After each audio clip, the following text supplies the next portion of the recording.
राज्यभरात शालेय पोषण आहार अंतर्गत काम करणाऱ्या कर्मचाऱ्यांनी पुण्यात आंदोलन केलंय। शालेय पोषण आहार अंतर्गत काम करणाऱ्या कर्मचाऱ्यांना वेळेवर पगार दिले जात नाहीत, अचानक कामावरून काढले जाते। इतकेच नव्हे तर इंधन भाजीपाल्यांचे देखील पैसे वेळेवर दिले जात नाहीत। अनेक वेळा निवेदन देऊनही आमच्या प्रश्नांकडे सरकारचे लक्ष नाही। शिक्षण संचालकांना वारंवार निवेदन देऊनही त्यांची दखल घेतली जात नाही, त्यामुळे हे आंदोलन करण्यात आले। या कर्मचाऱ्यांना किमान वेतन 18,000 वेतन मिळावे, तेही वेळेवर मिळावे अशी मागणीही यावेळी करण्यात आली।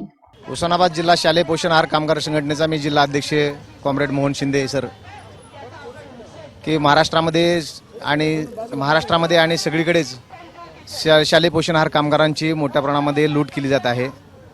आजचे दिनच्या नावाखाली लोकांची लूट होत आहे। अगदी 1000 रुपये मानधनावरती महिन्याला 1000 रुपये मानधन कामगारांना मिळत आहे।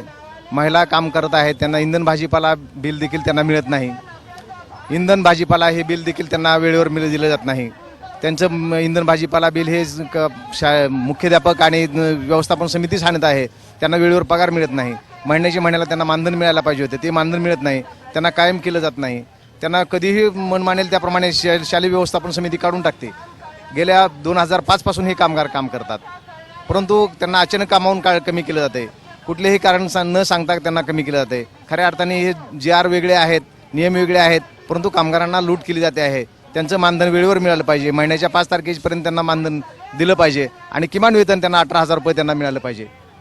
अशा पद्धतीची मागणी हे कामगार संघटना, शालेय पोषण आहार कामगार संघटना करत आहे। आता अनेक वेळा निवेदन देऊन देखील मुख्यमंत्री हजर राहत नाहीत, केंद्रीय मंत्री हजर राहत नाहीत आणि संचालक जे आहेत ते निवेदन देऊन देखील ते गेलेले आहेत। म्हणून खऱ्या अर्थाने आम्ही या संघटनेच्या वतीनं त्या शिक्षण संचालकाचा देखील निषेध व्यक्त आहोत। आमच्या कामगार संघटनेच्या खऱ्या अर्थाने जिव्हाळीच्या मागण्या आहेत, त्या काळजीपूर्वक त्यांनी ऐकून घ्याव्यात आणि त्या मागण्या पूर्ण कराव्यात अशी मी पुन्हा आपल्या चॅनलच्याद्वारे विनंती सरकारला करत आहे। मी कॉम्रेड मोहन शिंदे सर, उस्मानाबाद जिल्हा अध्यक्ष शालेय पोषण आहार कामगार संघटना CITU।